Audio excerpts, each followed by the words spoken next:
안녕하세요. 자, 예고해 드린 대로 성화의 원리와 연관되어 있는 또 하나의 주제, 안식에 대해서 오늘 말씀을 나누려고 합니다. 안식을 우리가 생각을 하면 좀 질문들이 있습니다. 예를 들어서 창세기 2장에 나와 있는 하나님께서 그 7일째 되는 날 다 만드시고 6일째까지 다 만드신 후에 7일째 되는 날 이제 쉬셨던 것을 성경에서 말하고 있습니다. 그래서 왜 하나님께서 쉬셨나? 하나님이 피곤하신가? 이런 질문을 우리가 할 수 있고, 구약에 있어서 이스라엘 백성들이 그 안식일을 지키도록 하나님께서 명령을 해 놓으셨습니다. 그래서 왜 이스라엘 백성들에게 안식일을 지키라고 이렇게 강권하시고 경고하시고 불순종했을 때 거기에 대해서 징계를 또 내리시는가? 그래서 어떤 분들은 교회를 오랫동안 다니신 분들 가운데에도 여기에 대한 분별이 좀 다양하게 이렇게 나와가지고 그것은 하나의 그 이스라엘 백성들에게만 해당되는 율법이다 이렇게 가르치는 교회도 있더라고요. 그런데 과연 그럴까? 한번 생각을 해볼 필요가 있는 것 같습니다.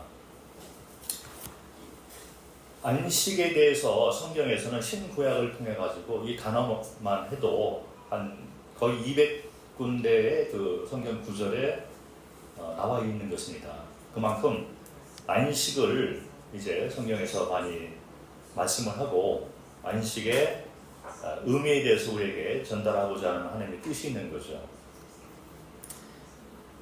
말씀드린 대로 구약에도 안식에 대해서 말씀을 하고 이스라엘은 안식일을 지켜야 되는 그런 명을 받았습니다. 그리고 신약에 들어와서도 예수님께서 인자가 안식일의 주인이다 이렇게 말씀을 하셨고, 특별히 히브리서 3장과 4장을 보면 안식에 대해서 또 말씀을 하고 있어요. 히브리서 3장, 4장을 한번 보도록 하겠습니다. 히브리서 3장, 4장은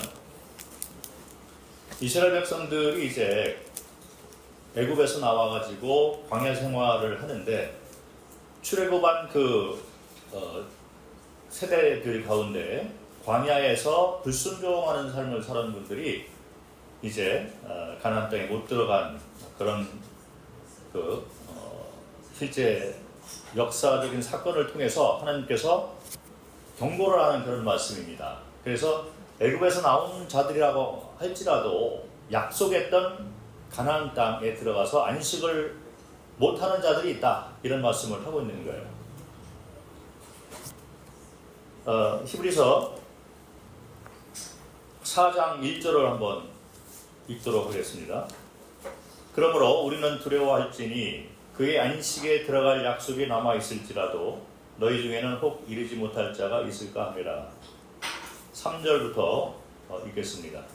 4장 3절. 이미 믿는 우리들은 저 안식에 들어가는도다. 그가 말씀하신 바와 같으니 내가 노하여 맹세한 바와 같이 그들이 내 안식에 들어오지 못하리라 하셨다 하였으나 세상을 창조할 때부터 그 일이 이루어졌느니라. 제7일에 관하여는 어딘가에 이렇게 일렀으되 하나님은 제7일에 그의 모든 것을 쉬셨다 하였으며 또다시 거기에 그들이 내 안식에 들어오지 못하리라 하였으니. 그래서 창조 때부터 하나님께서 안식에 대해서 말씀을 하신 것을 성경은 말을 하고 있고, 그러나 그 안식, 하나님께서 이렇게 말씀하신 안식을 누리지 못하는 자가 있다. 그 안식에 들어가지 못하는 자가 있다. 이렇게 말씀을 하십니다. 그리고 4장 11절을 읽도록 하겠습니다. 11절. 그러므로 우리가 저 안식에 들어가기를 힘쓸지니 이는 누구든지 저 순종하지 아니하는 본에 빠지지 않게 하려 함이라. 자, 히브리서는 대상이 유대인들 신자들, 유대인들 성도를 대상으로 쓴 글이라고 생각을 할 수가 있습니다. 그래서 구약의 율법에 대해서 잘 알고 있는 유대인들이 성도가 된 분들이 있는 거죠. 그들에게 이제 그들을 대상으로 쓰여진 글인데, 이 주제를 보면, 히브리서의 주제를 보면 칭의에 관한 말을 하고 있고, 거기서 끝나는 것이 아니라 성화와 영화에 대해서까지 말을 하고 있습니다. 많은 분들이 또 뭐 오해를 하시는 것 중 하나가, 히브리서는 칭의에 관한 것만 나와 있다, 이렇게 또 오해를 하셔요. 그럼 풀리지 않는 것들이 많이 있습니다. 이 히브리서는 칭의와 성화와 영화까지 다루고 있죠. 그래서 히브리서 11장 이런 데 보면 믿음으로 사는 방법에 대해서, 믿음의 선진들에 대해서 말씀을 하고 있는 거죠. 성화에 관한 말씀을 하고 있고, 그 후에 나와 있는 장면들을 보면 또 이제 영화에 대한 말까지 하고 있습니다. 그래서 구원 문제를 생각을 할 때도 칭의의 구원과 성화의 구원과 영화의 구원에 대해서 말씀을 하고 있어요. 동시에 안식을 얘기를 할 때도 그런 측면에서 우리가 바라봐야만 되는 것입니다. 우리가 여기 나와 있는 안식을 생각할 때 많은 분들이 내가 이제 구원받았으니 예수 그리스도 안에서 내가 안식을 누릴 수 있어, 이렇게 말을 하는 분들이 계신데 틀린 말은 아니죠. 그래서 구원받았을 때 우리가 그리스도 예수 안에서 안식을 누릴 수가 있는데, 성경은 성화의 안식에 대해서 말을 하고 있는 거예요. 그래서 출애굽을 한 사람들이 마치 이제 구원받은 자들처럼 우리가 그 비유로 생각을 할 수가 있습니다. 그래서 홍해를 건너는 것이 침례를 상징한다. 제가 성화의 원리를 계속 공부를 하면서 나중에 이제 이스라엘의 그 여정을 통해서 한번 다루려고 하는데, 비유적으로 우리가 생각을 할 수가 있는 거죠. 출애굽은 마치 이제 구원받은 그런 상태를 얘기를 하고, 그 다음에 이제 홍해를 건너는 그 장면은 침례를 우리가 생각을 할 수가 있고, 그 다음에 주 안에서 이제 성장을 해 나가는데 광야를 먼저 지나게 됩니다. 그리고 요단강을 건너서 이제 가나안 땅에 들어가게 되는 그 여정인데, 전쟁은 계속 이어지고 있는 거죠. 그래서 뭐 가나안 땅이 뭐 천국이다라고 생각을 하면 이게 좀 말이 안 되는 거예요. 그래서 요단강은 우리가 이 세상 살아가면서 자신이 죽는 거죠. 그리고 그리스도가 사는 것을 상징을 합니다. 그렇게 되었을 때 가나안 땅의 싸움의 원리가 내가 싸우는 것이 아니라 그리스도께서 군대 대장으로 나를 이끄는 삶을 통해서 이제 우리가 승리의 삶을 살 수 있는 원리를 얘기를 하고 있는 거예요. 이런 상황은 제가 이제 나중에 자세히 단계별로 좀 설명을 드리려고 합니다. 그런데 여기 히브리서 4장 11절에 나와 있는 것은, 그러므로 우리가 저 안식에 들어가기를 힘쓰라, 이런 말을 하고 있는데, 만약에 이것이 칭의의 구원에 관한 안식을 얘기를 한다면, 우리가 구원받을 때 힘을 써서 나의 행위로 구원받을 수가 없는 거죠. 믿음으로 우리가 은혜로 구원받은 거기 때문에 안식을 들어가기 위해서 우리가 힘쓸 것이 사실은 해당이 좀 안 되는 말이 되기 때문에, 이 안식은 칭의에 관한 안식이 아니라는 것을 우리가 알 수가 있습니다. 그리고 만약 이제 이 세상을 떠나거나 아니면 주님이 먼저 오셔서 영화로운 몸으로 변화돼서 주님을 만나게 되는 그 영화에 관한 일이라면 우리가 힘쓸 것이 아무것도 없죠. 빨리 죽으라는 말도 아니고, 그래서 힘쓸 것이 아무것도 없는 것. 이 안식에 들어가기 위해서 우리가 힘쓸 것은 성화에 관한 안식이 되는 것입니다. 그래서 성화의 원리하고 연관이 되는 것을 우리가 볼 수가 있는 것입니다. 그래서 하나님께서 예수 그리스도를 믿을 때 이렇게 칭의의 구원받는 그 안식을 얘기를 하지만, 성장하는 가운데에서 우리가 매일의 삶을 살아가면서 성도들이 주 안에서 안식을 누릴 수 있는 특권을 가지고 있다는 것을 성경은 말을 하고 있는 것입니다. 자, 그래서 이제 이 구약부터 우리가 좀 살펴보면 하나님 안에서의 안식이 창조의 계획 가운데 이미 들어가 있다는 것이죠. 자, 창세기 2장을 한번 보도록 하겠습니다. 창세기 2장 1절부터 3절을 보면 잘 아시는 말씀인데, 1절 읽겠습니다. 천지와 만물이 다 이루어지니라. 하나님이 그가 그가 하시던 일을 일곱째 날에 마치시니 그가 하시던 모든 일을 그치고 일곱째 날에 안식하시니라. 하나님이 그 일곱째 날을 복되게 하사 거룩하게 하셨으니 이는 하나님이 그 창조하시며 만드시던 모든 일을 마치시고 그날에 안식하셨음이니라. 자, 하나님께서 쉬시고 안식하였다 이런 말을 하고 있는데 하나님이 피곤하시지 않는 분이잖아요. 그래서 여기 나와 있는 이 7일째 하나님께서 일을 마치시고 그날을 복되게 하시고 거룩하게 하시고 그날에 안식하셨다는 이 의미는 6일째까지 이 만물을 다 만들어 놓으셔서 하나님이 보시기에 좋았더라. 그리고 이 만물이 질서 가운데 하나님 안에서 돌아가고 있는 거죠. 그래서 하나님의 영광을 드러내는 그 상태를 얘기를 하면서 하나님 안에서 있는 모든 만물은 안식을 하나님과 더불어 누릴 수 있는 것을 말을 하고 있는 거예요. 그래서 만물이 이제 복을 받게 되는 그런 그 원리를 얘기하고 하나님께서 하나님의 의와 거룩을 그 가운데서 드러내는 것을 볼 수가 있는 것입니다. 그래서 이때는 타락 전이잖아요. 그래서 타락 전에 만물을 다 만드시고 그 가운데에서 하나님이 이제 만족을 누리시고 영광을 취하시면서 만물이 함께 하나님 안에서 안식을 누리는 장면을 우리가 생각을 할 수가 있습니다.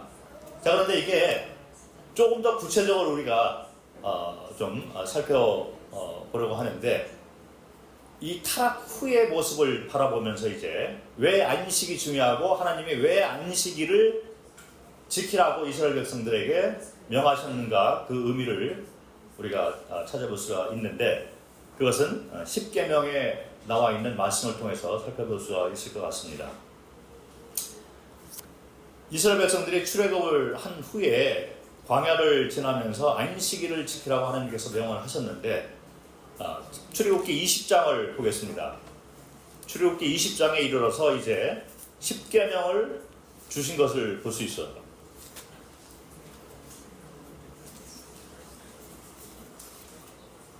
어떤 분들은 구약을 얘기를 하면 왜 구약을 가르치냐 이렇게 얘기하시는 놀라운 말을 하시는 분이 계세요.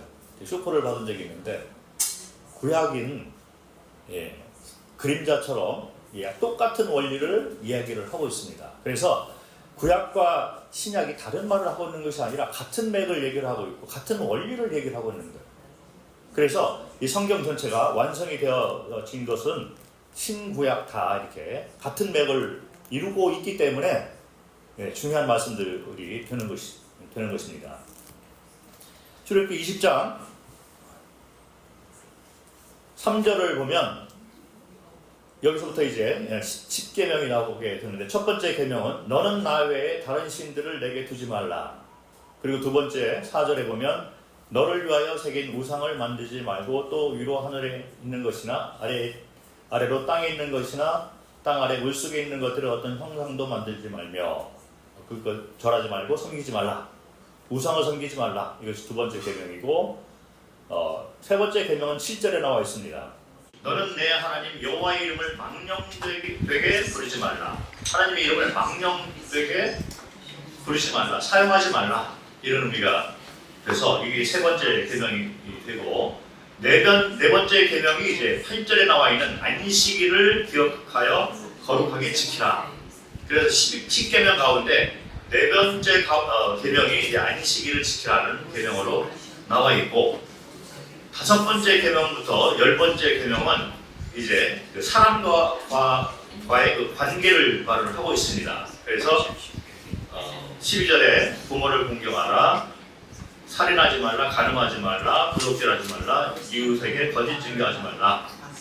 이래서 다섯 번째 계명부터 열 번째 계명은 사람과의 관계를 말을 하고 있는 거예요. 그런데 10계명의 이렇게 그 구조를 보면 첫 번째 계명부터 네 번째 계명은 하나님과의 관계를 말을 하고 있고 이 하나님과의 관계를 올바로 회복을 함을 통해서 다섯 번째부터 열 번째 계명을 지킬 수가 있는 것입니다. 그래서 이 10계명은 신약에 들어와서 두 계명으로 이제 요약이 되는데, 첫 번째 예수께서 가르치신 첫 번째 계명은 하나님을 사랑하라, 두 번째 계명이 이웃을 사랑하라 이렇게 됩니다. 그래서 같은 원리로 말씀하고 있는 거예요.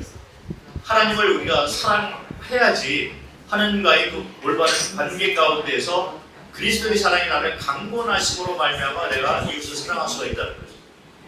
이것이 성경에서 말하고 있는 하나님께서 우리에게 베풀어 놓으신 영적 원리가 되는 거예요. 그래서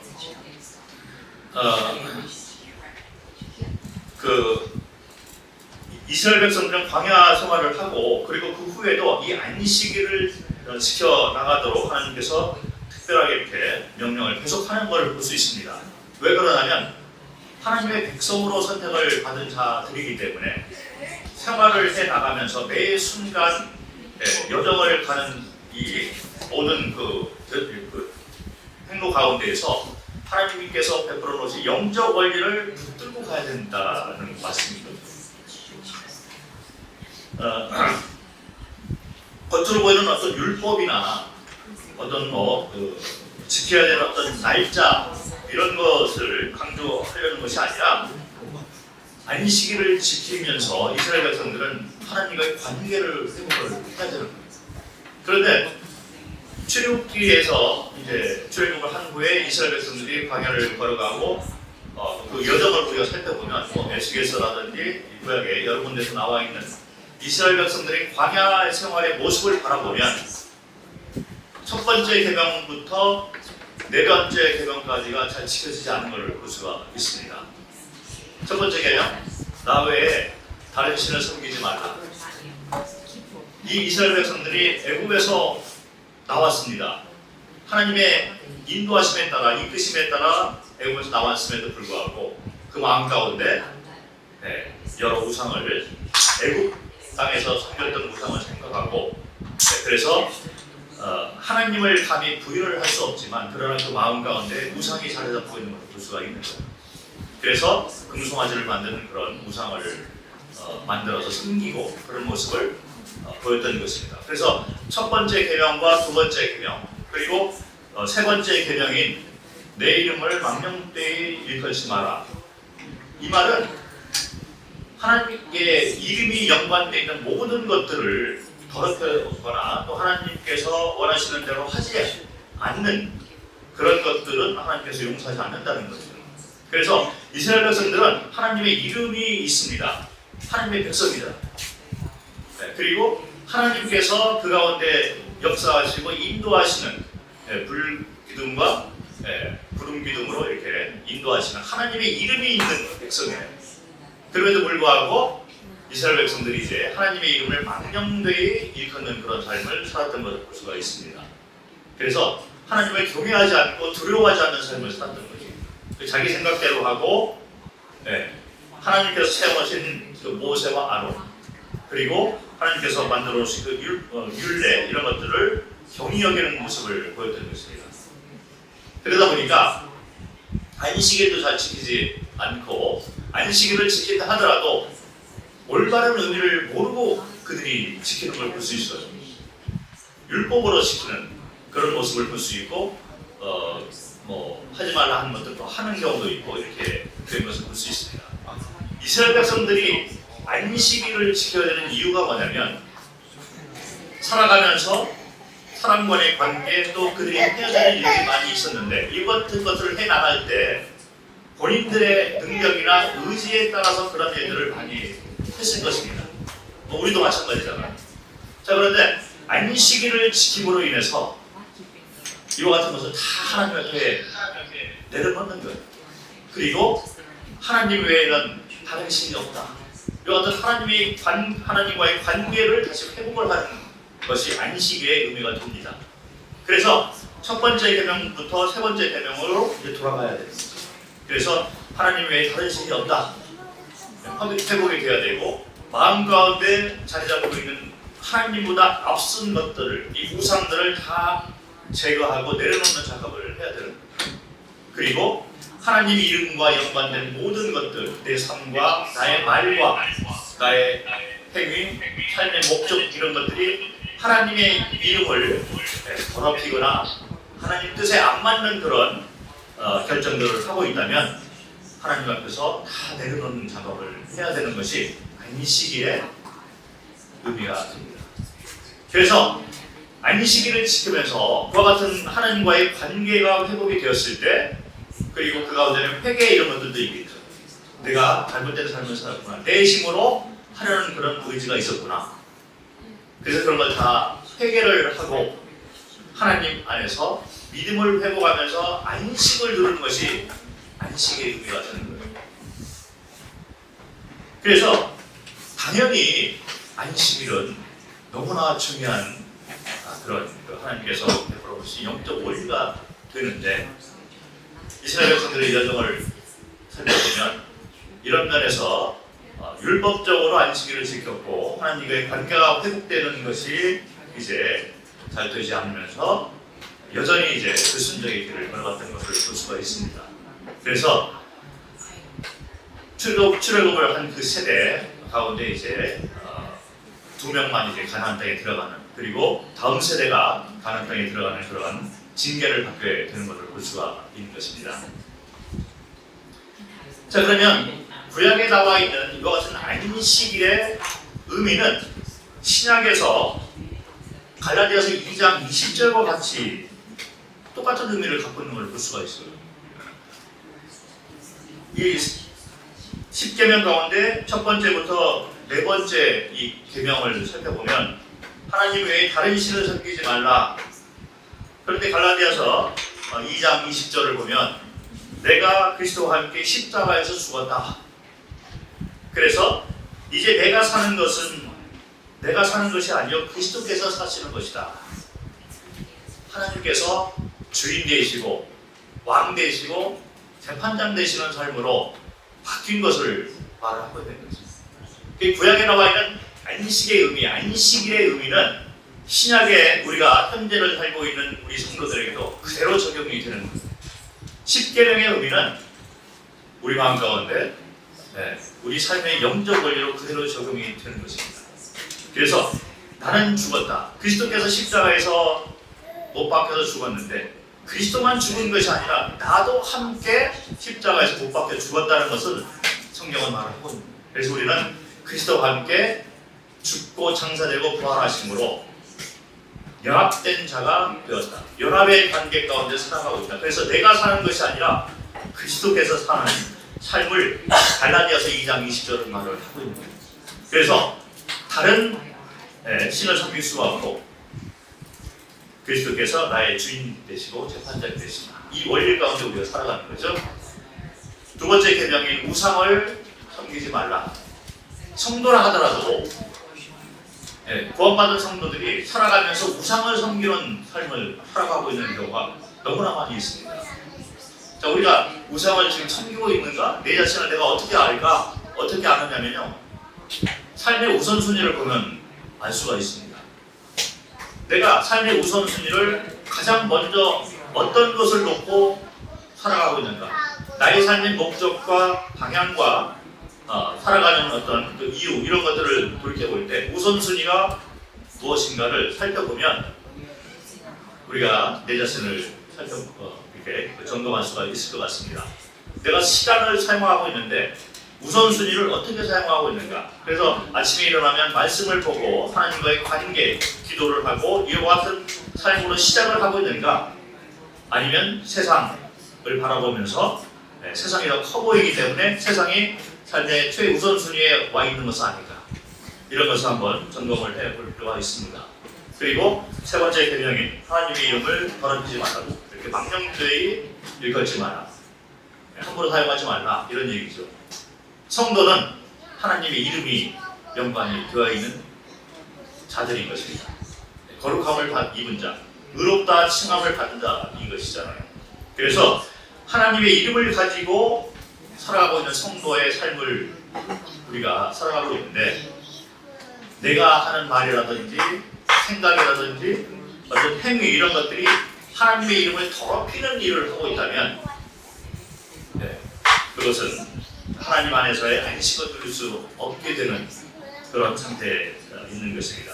하나님의 백성으로 우리는 하나님의 이름을 높여드리고 하나님 나라의 확장을 위해서 하나님의 뜻에 따라서 이 세상을 한 걸음 한 걸음씩 나아가면서 살고 있는 것이죠. 그래서 어떤 일을 할 때 나의 의지와 나의 능력을 의지해서 힘입어서 내가 그 일을 하고 있다면 그것은 내가 하고 있는 것입니다. 그러다 보면 좌절과 실망과 넘어지는 경험을 많이 하게 되는데, 성경에서 말하고 있는 원리는 하나님의 이름을 망령되이 일컫지 마라. 이 말은 하나님의 백성이기 때문에, 성도이기 때문에 하나님께서 주시는 능력과 의지를 가지고 이 세상을 헤쳐나가라. 그리고 그것을 이뤘을 때 내가 했다. 하나님이 하셨다는 거죠. 그래서 하나님께 영광을 돌리는 삶을 살아라. 이것이 바로 영적 원리가 되는 것입니다. 제가 이번에 안보 형제님 그 시합에 나가 올림픽 나갈 때 사실 그거를 제가 원했습니다. 그래서 매 순간 이제 뭐 상대방하고 같이 이렇게 경투를 하게 되는데, 매 순간 자신이 쌓아놓은 실력과 이런 걸 의지할 것이 아니라 하나님께서 함께 하신다. 주님께서 함께 하셔서 내가 여기까지 왔다. 그래서 주님이 주시는 능력과 지혜를 가지고 내가 이 시합에 임한다. 이런 믿음으로 그거를 행하라는 것이고, 그렇게 하셨기 때문에 그런 결과가 나왔습니다. 생각합니다. 나중에 한번 어른들이 간증을 들어볼 시간을 가졌으면 좋겠다는 생각이 듭니다. 그래서 우리가 1계명부터 4계명 그렇게 하나님과의 관계가 올바로 되었을 때 우리가 주 안에서 안식을 누릴 수가 있는 거예요. 이것은 구원받은 그 안식을 말하는 것이 아니라 성화의 안식을 얘기를 하고 있는 거예요. 그래서 안식을 누리는 성도가 교양만 되는 것입니다. 내려놓는 법을 배워야 돼요. 하나님 앞에서 내려놓고 자아가 깨어지고 내가 사는 것이 아니라 그리스도께서 사시는 것이다. 사도 바울의 삶의 원리가 바로 이 한마디에 다 함축이 다 되어 있는 것입니다. 다 들어가 있는 것입니다. 그래서 이와 같은 주님이 나의 삶을 이끌어가는 삶을 통해서 우리는 성도 사랑을 할 수가 있고, 복음을 전하는 영혼 구원의 이 사명을 감당할 수가 있는 것입니다. 내 힘으로는 안 된다는 거예요. 그래서 어떤 복음을 전하거나 무슨 일을 할 때 또 교회 인도자들이나 할지라도 자신이 자꾸 나타나는 어떤 그런 행위를 하거나 말을 하거나 이런 것은 영적 원리에 맞지 않는 거예요. 그래서 성경에서 말하는 영적 원리대로 우리가 사역을 하고 이 삶을 살아갈 때 주님께서 영광을 받으시고, 그 성도는 하나님 안에서 주님 안에서 안식을 누리는 그 힘을, 그 기쁨을 누릴 수가 있다는 거죠. 그래서 그와 같은 삶을, 그 영적 원리를 잡고서 살아가고 있는 성도를 주님께서 사용하시는 거예요. 만약에 이 영적 원리를 아직 모른다거나 아니면 자기의 힘과 의지에 의지해서 살아가고자 하는 성도가 있다면, 깨어질 때까지, 이 영적 원리를 깨달을 때까지 주님은 다루시는 걸 볼 수 있어요.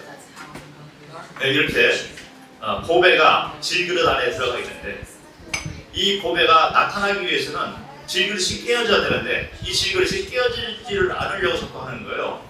그래서 자꾸 자아를 이제 앞에 내세우면서 질그릇의 두께를 점점 두껍게 해 나가고 있다면, 하나님께서 크게 도구를 사용하셔서 한번 심하게 다룰 수가 있는 것입니다. 그래서 질그릇을 깨트려야지 보배가 나오는 거예요.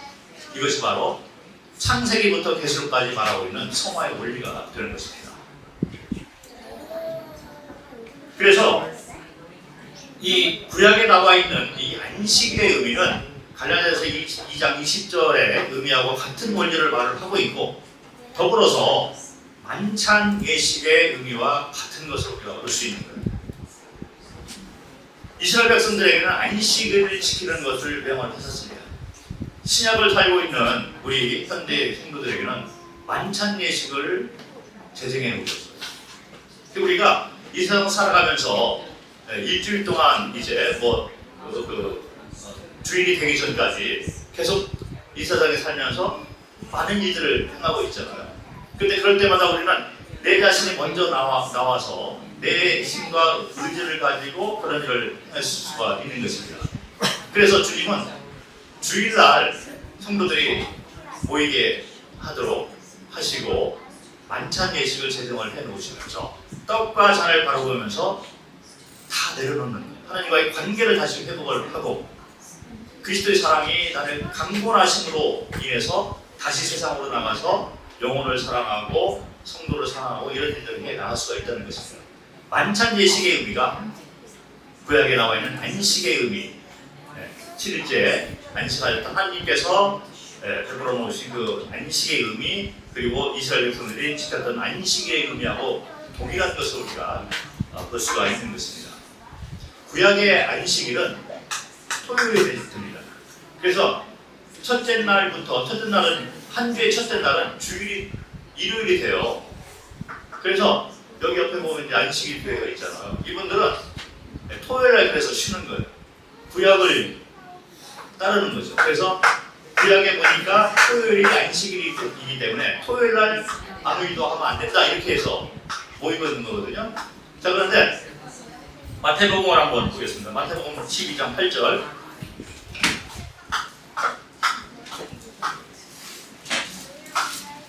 마태복음 12장 8절. 인자는 안식일의 주인이라 하시더라. 예수 그리스도께서 안식일의 주인이라고 이렇게 말씀을 하십니다. 그리고 예수님께서 십자가에서 달려서 돌아가시고 장사된 후에 부활을 하셨는데 부활하신 날짜가 안식 후 첫날이 되는 거예요. 요한복음 20장 1절을 보면 잠깐 찾아보도록 하겠습니다. 요한복음 20장 1절. 안식 후 첫날 일찍이 아직 어두울 때에 막달라 마리아가 무덤에 와서 돌이 무덤에서 옮겨진 것을 보고, 그래서 예수 그리스도께서 부활한 날은 안식 후 첫날, 다시 말해서 주일이 되는 거예요. 그래서 요한계시록이나 이런 데 보면 주의 날이라는 새로운 단어를 시작하게 되는 것입니다. 이 날은 예수께서 부활하신 날을 말을 하고 있는 거예요. 주의 날이라는 것은 부활을 기념하는 날이 되는 것이고, 사도행전을 보면 이제 초대교회 성도들이 주일날 모인 것을 볼 수가 있는 것입니다. 그래서 우리가 주일날 모여서 이렇게 만찬 예식을 하는 것은 그리스도께서 부활한 것을 기념해서 이 떡과 잔을 중심으로 우리가 모여서 안식의 의미를 다시 회복을 하면서 이 만찬 예식을 하고 있는 것이죠.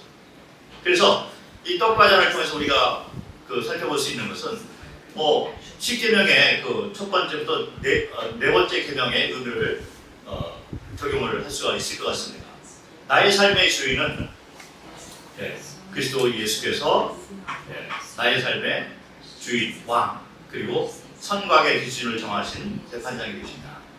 이 떡과 잔의 의미가 이제 그런 의미가 있는 것이고, 그래서 떡과 잔을 먹고 마실 때마다 우리는 이 세상의 유혹과 내 안에 자리 잡고 있는 우상을 제거하는 그 회개의 어떤 마음과 다 내려놓는 그와 같은 영적인 작업을 우리가 해야만 되는 것이고, 그리고 하나님 이름을 망령되이 일컫지 않는, 우리가 하나님의 백성으로 이 땅에 살아가고 있는 성도이기 때문에, 살아가고 있는 성도이기 때문에 하나님 이름을 두려워하고 경외하고 그분의 이름을 높이고 주님 나라 확장을 위해서 살아가고 그 뜻에 따라서 살아가는 삶을 살아야 되는 것을 이 떡과 잔 앞에서 우리는 다시 회복을 하고 고백을 하고 그런 삶을 통해서 성도 사랑과 영혼과의 삶을 살아야만 되는 것입니다.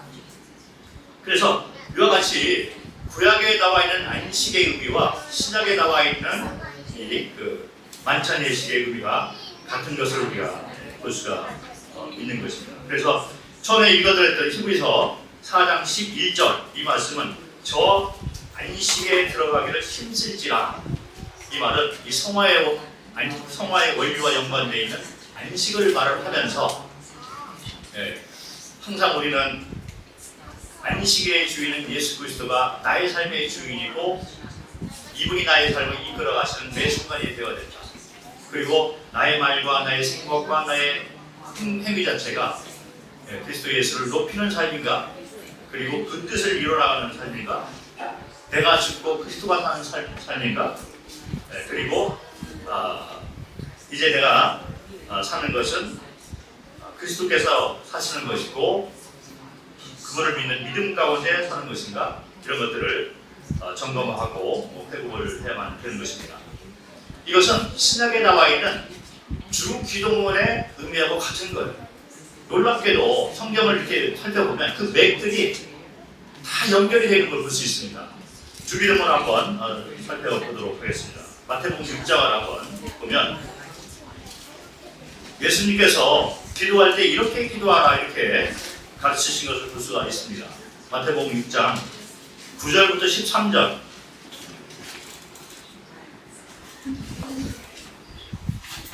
읽겠습니다. 그러므로 너희는 이렇게 기도하라. 하늘에 계신 우리 아버지여, 이름이 거룩히 여김을 받으시오며 나라가 임하시오며 뜻이 하늘에서 이루어진 것 같이 땅에서도 이루어지이다. 오늘 우리에게 일용할 양식을 주시옵고 우리가 우리에게 죄 지은 자를 사하여 준 것 같이 우리 죄를 사하여 주옵시고 우리를 시험에 들게 하지 마옵시고 다만 악에서 구하시옵소서. 나라와 권세와 영광이 아버지께 영원히 있사옵나이다. 아멘. 이 주기문에 대해서도 오해하시는 그런 분도 많고 교회도 많이 있는 거 같아요. 어떤 교회는 이걸 그냥 암기를 하잖아요. 그래서 집회 시작할 때 또는 끝날 때 주기도문을 암송을 같이 하고 한 목소리를 같이 기도하고 그 다음에 시작하는 이런 하나의 그 율례처럼 이렇게 만들어 놓은 그런 교회도 있습니다. 자, 이제 이 주기도문은 십계명의 의미, 안식의 의미, 만찬 예식의 의미하고 상통되는 걸 볼 수 있어요. 자, 여기 보면 이 구조를 이렇게 구성을 이렇게 보면 예수님께서 가르치신 이 기도 이걸 보면 먼저 그의 하늘에 계신 우리 아버지여, 하나님의 이름이 나오는 걸 볼 수 있습니다. 우리 아버지여, 이것은 이분이 나의 삶의 주인이고 왕이고 재판장되는 걸 말을 하고 있고 그 이름을 높여드리는 삶을 우리가 살아야 되고 그 나라를 먼저 생각하는 삶의 우선순위, 그 뜻이 내 삶 가운데서 이루어지는 삶을 먼저 생각을 해야 되는 거예요. 그래서 하나님과의 관계를 먼저 우리가 제대로 회복을 할 것을 말을 하고 있습니다. 그리고 난 다음에 그 뒤에 나와 있는 여기 11절부터 13절까지 나와 있는 이런 그 기도문은 사람과의 관계를 말을 하고 있는 것입니다. 그래서 하나님을 먼저 사랑하는 이 관계가 올바로 되어졌을 때 우리는 사람 간의 관계에서도 올바로 이제 할 수 있는 것을 말을 하고 있는 것입니다. 기도를 할 때는 이런 원리 가운데서 해야 되는 거예요. 성도들의 기도는 일반 불신자들하고의 그 간구하고는 다른 것입니다. 일반 그 불신자들이 어떤 큰 시험을 치르게 될 때나 또 어떤 큰 일을 이렇게 남겨놓았을 때 기도하는 모습이 있어요. 뭐 절에 가서 기도도 하고 자기가 섬기는 우상 앞에서 기도를 하고 간구를 하는 그런 모습을 볼 수가 있죠. 그래서 수능 시험을 앞두고 있는 그 자녀를 가진 학부모들이 이제 절도 가고 교회도 가고 그때가 이제 박을 나갈 때, 그래서 많이 가가지고 우리 자녀가 좋은 성적을 가지고 좋은 대학에 들어가도록 해주십시오. 간구를 하는 거죠. 이것이 불신자들이나 아니면 종교인들이 하고 있는 그런 기도의 형태라면 하나님의 백성들은 그렇게 해서는 안 된다는 거예요. 하나님의 백성은 기도의 원리가 이렇게 되어야 되는 거예요. 하나님의 뜻과 하나님의 이름을 높여드리는, 그리고 하나님 나라를 먼저 생각하는 이런 기도가 먼저 나와야 된다는 거죠. 그리고 이와 같은 그 원리를 통해서 그 다음에 이제 내가 일용할 양식이 필요해서 이것들을 채워주십시오. 이런 간구를 할 수가 있다는 거예요. 그리고 나와의 관계 가운데 어려움이 있는 그런 사람과의 관계 해결도 주님이 좀 해주시고 이런 간구를 할 수가 있는 거예요. 시험을 칠 때 우리가 하나님 앞에 기도를 할 수가 있어요. 간구를 할 수 있고 아모령님이 좋은 성적 받도록 기도를 할 수가 있는 거예요. 그런데 그거에 앞서가지고 우선순위는 이런 시합을 통해서 주님 나라 확장이 이루어지고 주님 뜻이 이루어지고 주님 이름이 높아지도록 그 결과가 나오도록 우리가 기도를 해야 되는 것이 주님께서 우리에게 가르쳐주신 그 기도의 원리가 되는 것입니다. 성경을 보면 이 안식의 원리가 이 성경 전체에서 이렇게 흘러져 있는 것을 볼 수가 있어요. 그래서 하나님과의 관계가 올바로 되어질 때 우리는 하나님 안에서 안식을 누릴 수 있고 그 힘을 가지고 이 세상을 승리하는 삶으로 이 세상을 살면서 우리가 승리하는 삶을 살 수가 있다는 것이죠. 그래서 구약에 나와 있는 이스라엘 백성들이 안식일을 지킨 것은 이스라엘 백성들에게만 해당되는 것이 아니라 현재를 살고 있는 오늘날의 성도들에게도 똑같은 원리가 적용이 되는 것입니다. 십계명도 우리 성도들에게 같은 원리로 적용이 되고 있습니다.